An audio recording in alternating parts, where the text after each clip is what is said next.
তিনটা কথা সব সময় স্মরণ রাখবেন। এই তিনটা কথা সব সময় মনে প্রাণে আপনি স্মরণ রাখবেন। এক নাম্বার হচ্ছে, যে তোমাকে সাহায্য করেছে ওই মানুষটাকে তুমি কখনো ভুলে যেও না। দুই নাম্বার হচ্ছে, যে তোমাকে ভালোবাসছে ওই মানুষটাকে কখনো ঘৃণা করবে না। যে তোমাকে আপন করে নিতে চাই ওই মানুষটাকে আপনি ঘৃণার পাত্র বানাবেন না।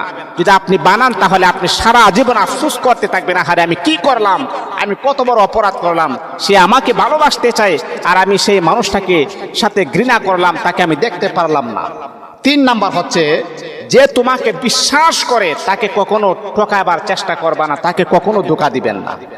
একটা মানুষ আপনাকে বিশ্বাস করে আর বিশ্বাস করে সেই মানুষটা আপনার কাছে সব কিছু শেয়ার করে, তার ফ্যামিলির যত কিছু আছে, গোপনীয় আলাপ আলোচনা আছে, আপনাকে বিশ্বাস করে আপনার কাছে বলে, যদি আপনি তার সাথে বিশ্বাসঘাতকতা করেন তাহলে আপনার মতো মির্জাফর